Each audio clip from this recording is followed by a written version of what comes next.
Hello மக்களே, welcome to jelly tax. எல்லாருக்கும் happy morning.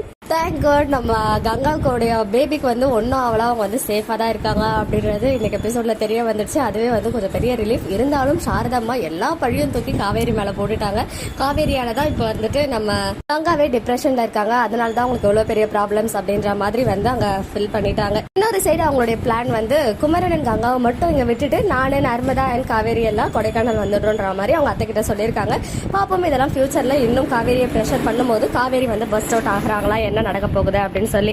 And இன்னொரு சைட் சித்தி வந்து எதுவுமே பேச முடியாத சூழ்நிலையில தள்ளப்பட்டிருக்காங்க. சித்தப்பா அண்ட் அஜய் வந்து அந்த அளவுக்கு அவங்கள பிளாக்மெயில் பண்ணி வச்சிருக்காங்க. ஸோ உங்களுக்கு மனசாட்சி இருந்தா வருவாங்க அப்படின்னு சொல்லிட்டு காவேரியும் தாத்தாவும் கிளம்பிடுறாங்க. ஸோ எனக்கு தெரிஞ்சு கண்டிப்பா சித்தி வருவாங்கன்னு தான் தோணுது அட் லாஸ்ட்ல. ஏன்னா அந்த போலீஸ் ஸ்டேஷன்ல இருக்க மாதிரி சில பிக்சர் ஷேர் ஆச்சு இல்லையா நம்ம விஜய் கூட.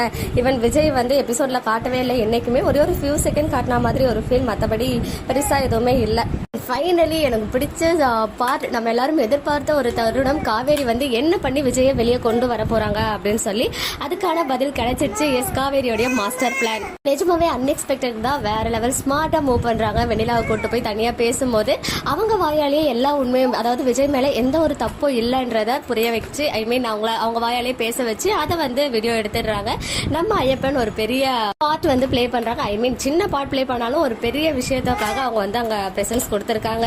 நாளைக்கு எபிசோட்காக ஈகரா வெயிட் பண்றேன். ஆக்சுவலா ப்ரோமோ கண்டென்ட் வந்து ஓவர் ஆகிடுச்சு இல்லையா. ஸோ இதுக்கு ஒரு தனி ப்ரோமோ போட்டா இன்னுமே சூப்பரா இருக்கும். மாசா காவேரியை வந்து காய் நகர்த்தி நம்ம விஜயை வெளியே கொண்டு வர போறாங்க. சித்தப்பா மேலதான் எல்லா பழியும், அதாவது எல்லா தப்பும் அவர் தான் பண்ணாருன்றதையும் ப்ரூவ் பண்ணி விஜய் மேல எந்த ஒரு தப்பும் இல்லைன்றத ப்ரூவ் பண்ணி வெளியில கொண்டு வந்தா அதுக்கப்புறம் வெண்ணிலா எப்படி அவங்க பாசிட்டிவா ஆக போறாங்க அப்படின்றத நம்ம வெயிட் பண்ணி பார்ப்போம். இன்னைக்கு எபிசோட் பார்த்தீங்கன்னா உங்களுடைய ஒப்பீனியன் கமெண்ட்ல சொல்லுங்க. மக்களே, நெக்ஸ்ட் வீடியோல மீட் பண்றேன். எக்ஸ்க்ளூசிவ் அப்டேட்ஸ்க்கு மறக்காம நம்ம யூடியூப் சேனலை சப்ஸ்கிரைப் பண்ணிக்கோங்க.